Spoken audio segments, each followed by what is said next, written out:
So, with part 1 of the Thousand Year Blood War arc anime firmly behind us, it's now time to start looking to the future, as part 2 really isn't that far away. I mean, it's only, how many months? 1, 2, 3, 4, 5...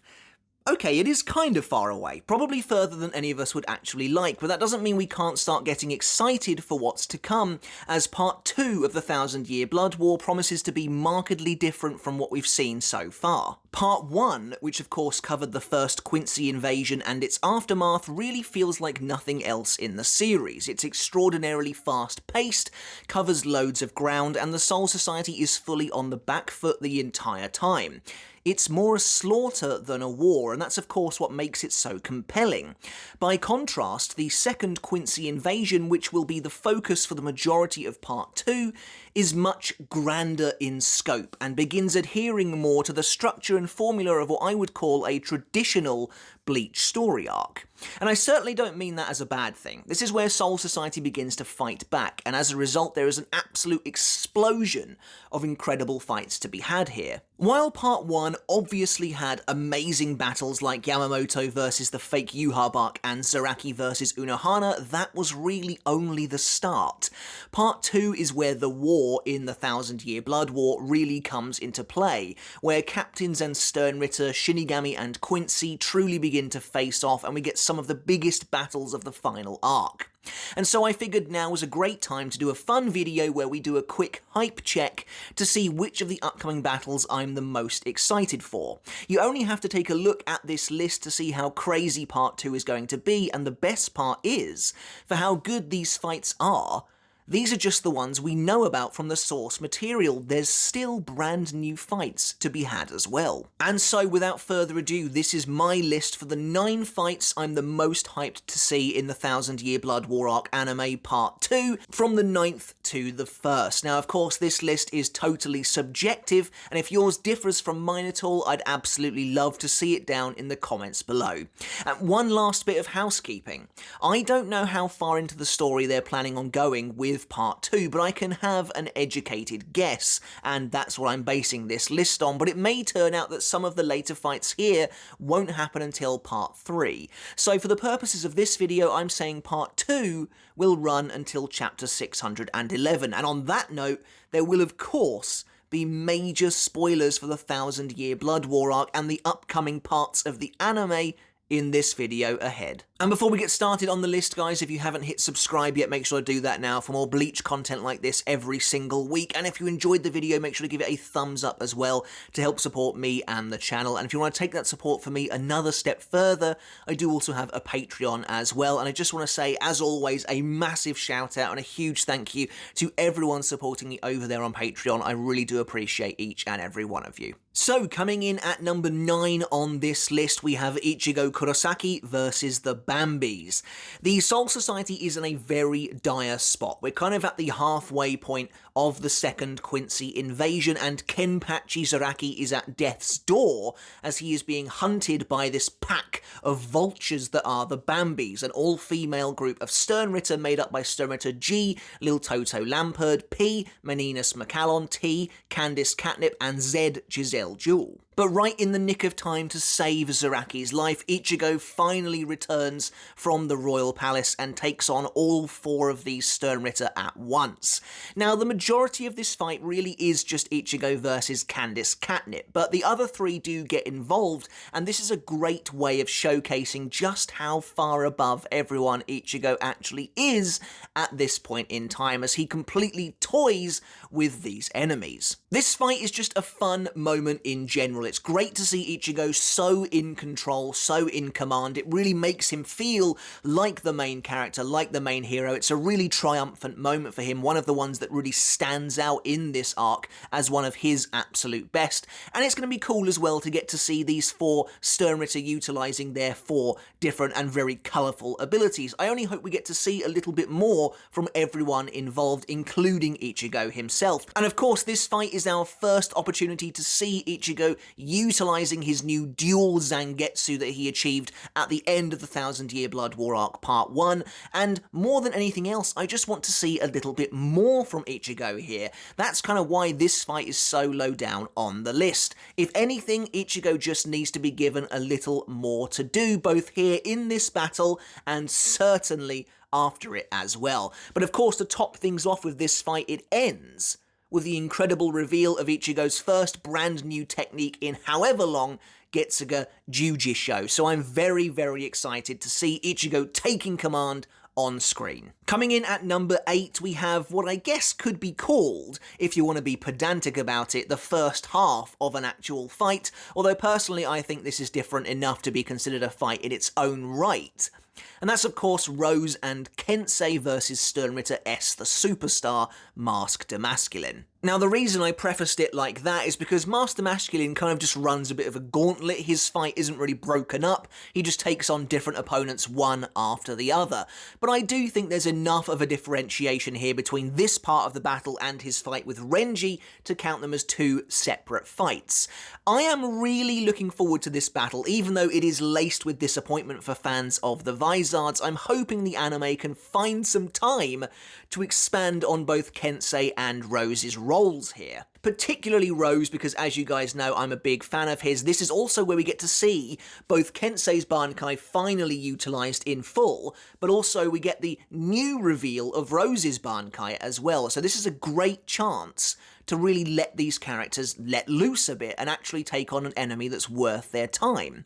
Whereas in the source material, both Kensei and Rose, though they managed to get a few hits in on Mask, are utterly demolished and totally embarrassed, in many cases through faults of their own. I'm hoping the anime, while I don't expect the outcome to be any different, I'm hoping it at least gives them a little more of a chance to shine. Both Rose and Kensei, and by extension the Vizards in general, are all awesome, well-designed characters with, most importantly, intriguing and unique power sets, and they deserve all the extra screen time they can get in this adaptation. But speaking of the Masked Masculine fight, we carry on now into number 7, with the continuation of this battle being Renji Abarai versus Masked Masculine. Now, I'm mostly looking forward to this fight for the sheer spectacle of it, as it promises to be totally bombastic, with both sides just seemingly getting more and more powerful as the fight goes on to almost ridiculous proportions.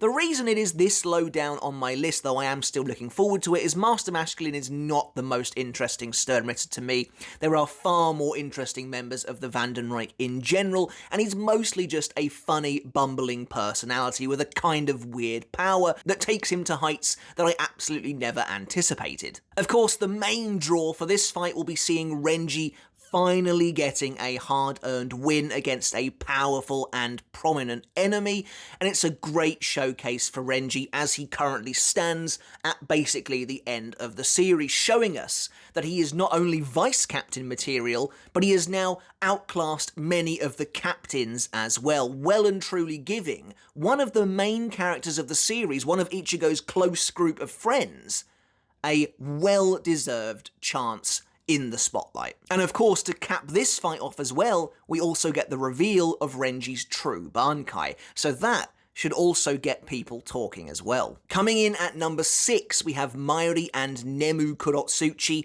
versus Sternritter Zed the Zombie Giselle Jewel. This one is honestly a little bit weird for me. This fight takes place during the portion of the Second Quincy invasion where the wheels are starting to fall off a little bit, everything's starting to get a little bit messy, but this fight stands out as one of the most coherent and enjoyable battles in this part of the story. This battle, known collectively in the source material as the March of the Zombies, is pretty much just a good, fun time. It's by no means a difficult battle for Mayuri, he pretty much cakewalks the entire thing, but it's a great opportunity for us to get some really awesome cameos, some really fun appearances from characters thought to be long dead on both sides of the battle, as both sides utilise their army of zombie-like puppets. And that, of course, is the key draw and the key gimmick behind this particular battle. Honestly, the initial part of this fight I don't really rate that much, but once those cameos start coming in, once you realise what this fight actually is, how it's a chance to get these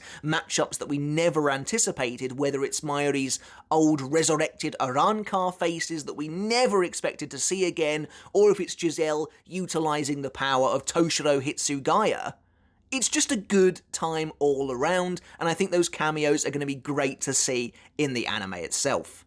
So while that last entry on the list is mostly a low stakes and even somewhat light-hearted romp due to Mayuri's comedy and those unexpected faces returning from the dead, this next entry, number 5 on our list, is a lot heavier, a lot weightier, and the stakes feel a lot higher.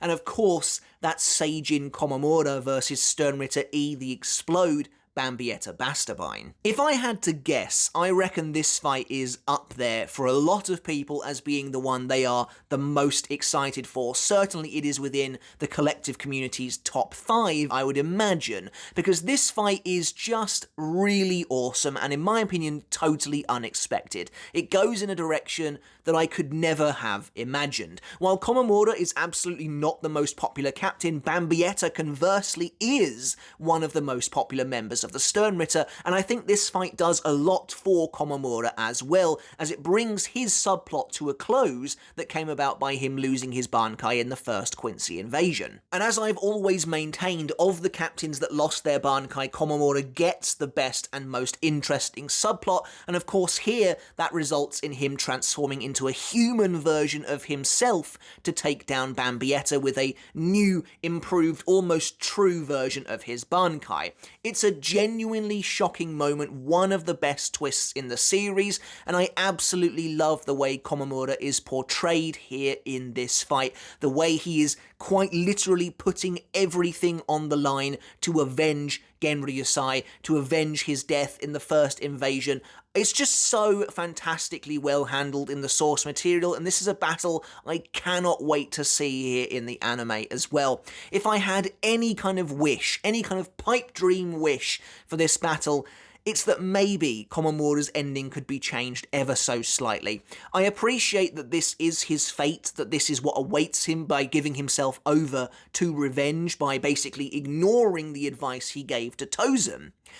But I'd maybe like it if he could last in this form for a little bit longer, rather than it just immediately transforming him into a wolf the moment this fight is over. But I'm not holding my breath for that. Regardless, I cannot wait to see this fight in action. Now, number 4 on this list would be considerably higher up this list if I actually had higher hopes for it. And that does sound pretty dire, but of course this is the Zero Division versus the Schutzstaffel. And again, this is one of those fights that maybe might not actually even be in this part at all. It might be in part 3 if part 2 ends around 587 rather than 611. Those are basically the 2 points where I could reasonably see part 2 ending. And if it ends on 587, we will lose this fight and another one coming later in this list as well. But of course, in the source material, this fight had so much potential, but not only did it have incredible potential, it was one of the most anticipated battles and sequences of pretty much the entire series history. And what we get is, as I've said before, incredible build-up, and then no payoff. There's no real fight to be had here whatsoever, which is an enormous disappointment when you consider the Zero Division, their entire job is to be defenders of the Royal Palace, and they do such an embarrassingly terrible job of it. But this fight still manages to make number 4 because I am so unbelievably curious of how they will handle it. I am still holding out masses of hope that they will extend this fight greatly. I am talking like I would take an entire battle, not a rewrite, but after that moment where Oetsu is shot through the chest, there should be an entire fight after that, where the other members of the Zero Division that are still standing take on the rest of the Schutzstaffel. And I'm not saying you need to push the Schutzstaffel to the point where you see all their holy forms, and I'm not anticipating bankai for every member of the Zero Division, but something. Getting an explanation for Kirinji's Shikai, which we only get the name of. Getting to see maybe the Shikai of Hikifune and Senjumaru as well.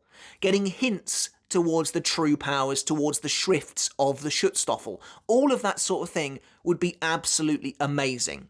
So this fight makes it to number 4 on this list, pretty much entirely based on my hopes of what we might get to see in the anime. I can't help but think this has to be up there in terms of the anime team's priorities for things they want to at least slightly change up. And coming in at number 3 on this list is another of these fights that I have to imagine is one of, if not the most anticipated battles for the entire community.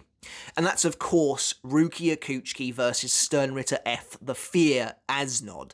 And I genuinely, I cannot wait for this fight. And what a turnaround I have had on this battle in general. When this fight was coming out weekly, I was pretty disappointed with it because Az was getting steamrolled by Rukia, which I felt undeserved.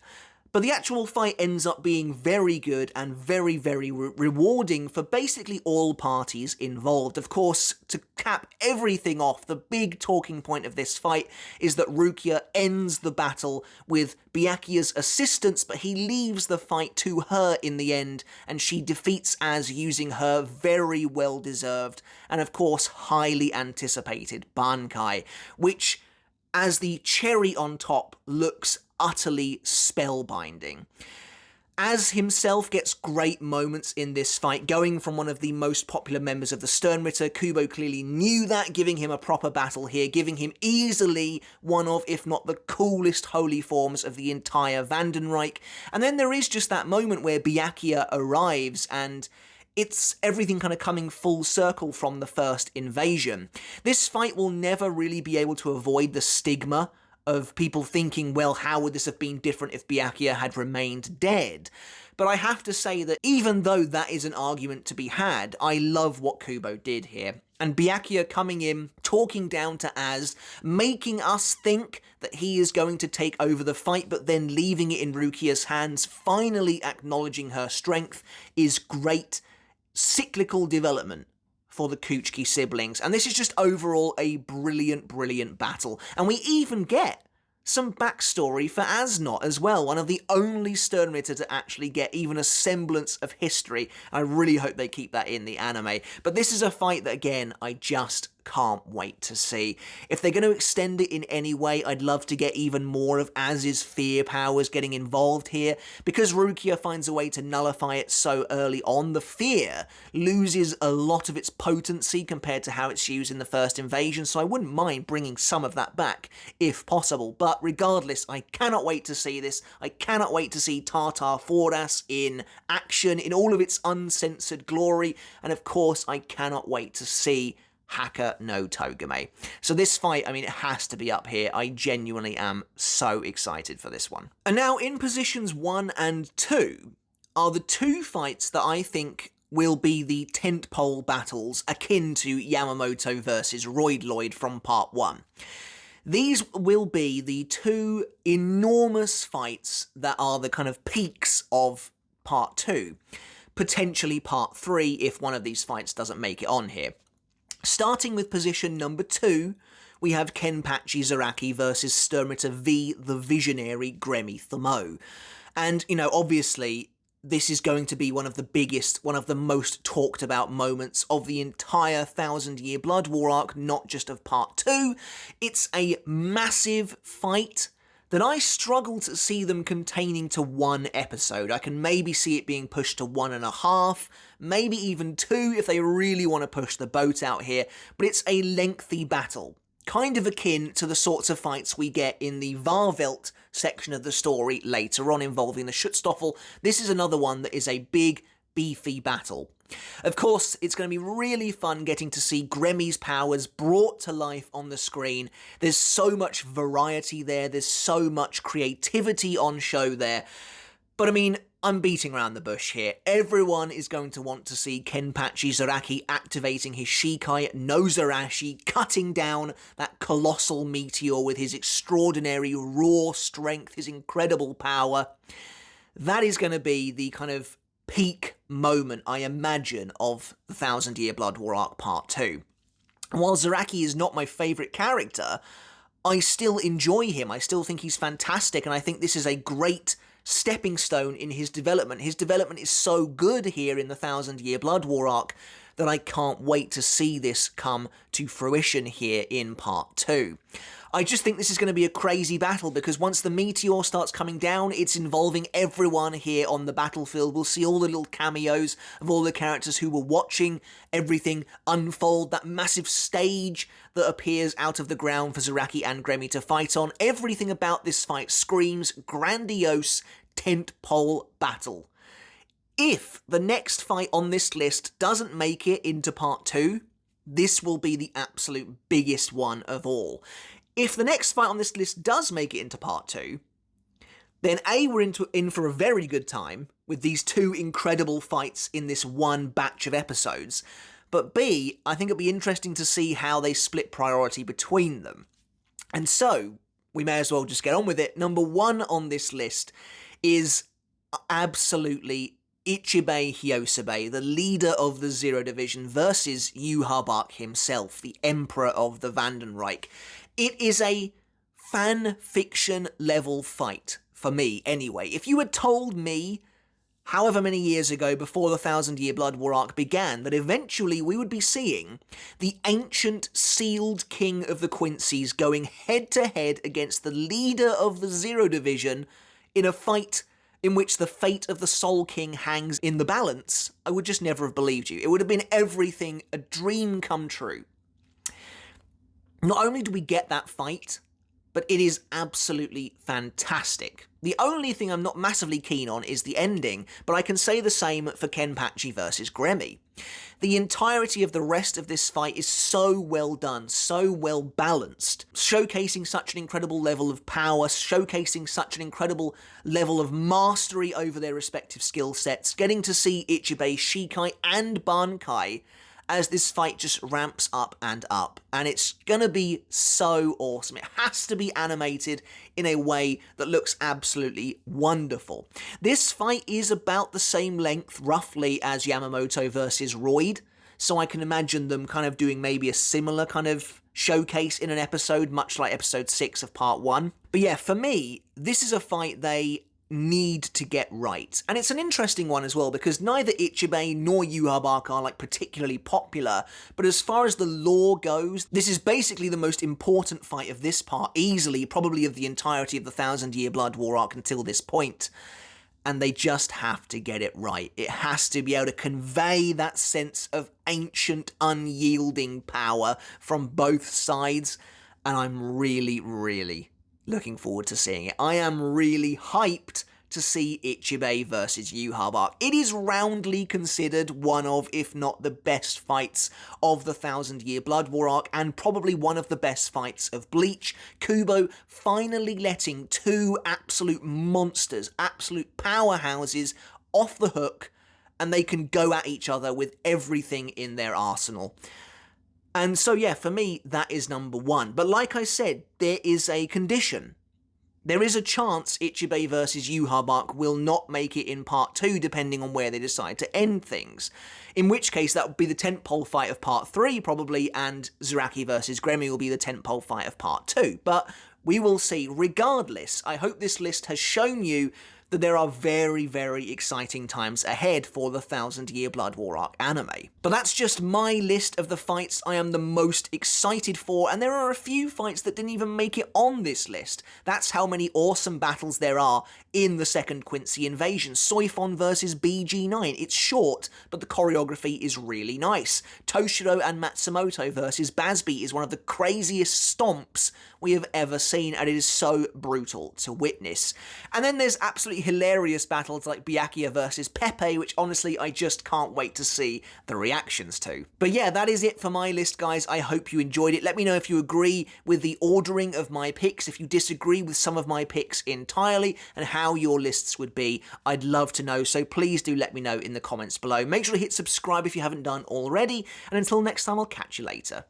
I'll see you then.